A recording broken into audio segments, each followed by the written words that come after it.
Sveiki, sveiki, bičiuliai. Ką audra už lango, joninės tokias, aš nuo 9 iki dabar, dar su to peiliuku žaidžiau.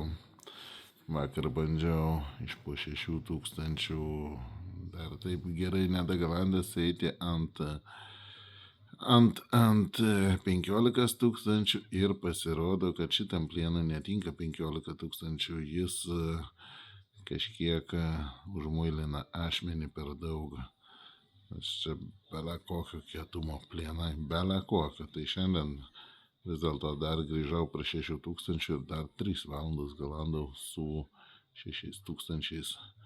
Ir kaip įdomu, toliau aš ant tepalinio akmens perėjau ant 3 000. Na žinokit, tepalinis akmuo truputį padarė savo. Nesistengiau išgalasti labai aštriai, kad ten jau britvelė, nes vis dėlto šis skirtas yra labiau žuvies filiavimui bus. Tai bus ir per ašakas pjauti, nes tokio kietumo, tai čia, nežinau, ašakas tai jis kaip saldainiukai. Dar ką pastebėjau ir pajutau pagal viską, tai bus greičiausiai 2 plienai sukalti į krūvą.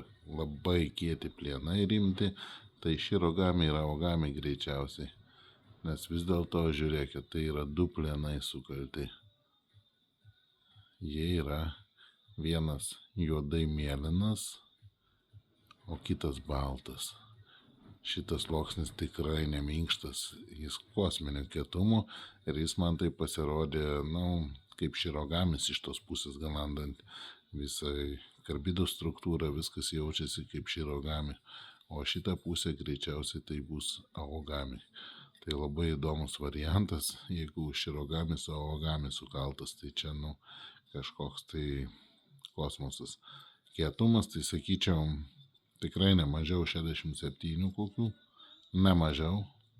Čia 65 net kalbos nėra, kad jis dėl to ir tą stiklą vakar pjaustė ten butelį be vargo atrodo. Tai čia pagal galandinimą tiek valandų, pagal sunkumą apdirbimo plieno, tai čia yra kažkoks kosmosas. Sakau, seniai turiu kokį porą metų šitą peilį, buvo pirkęs, įvardina, kad ten kažkoks kosminis peilis, ir vis neprisiruošdavau, kada jį atkelti, padaryti, restauruoti, nes jis ten labai jau bukas buvo. Dabar restauravau, bet šitai jau žiūrėkit, jis nėra toks jau super aštrus, kad ten bijotumai paimti ir įsipjautum.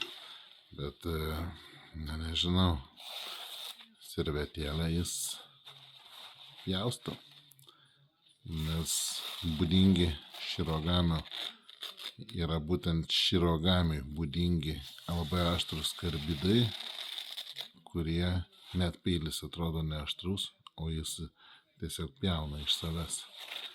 Ir,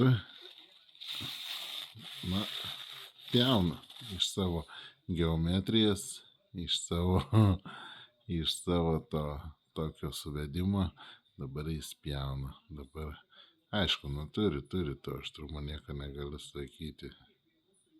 Naga pjauna, kimba, viskas šitai turi. Pakankamai, kad galėtų pjauti pasiėmus per ašakas žuvį. Tai liko imti šalin šią rankinėlę ir galvoti, kaip uždėti tą tokią jau gražesnę. Iki draugai.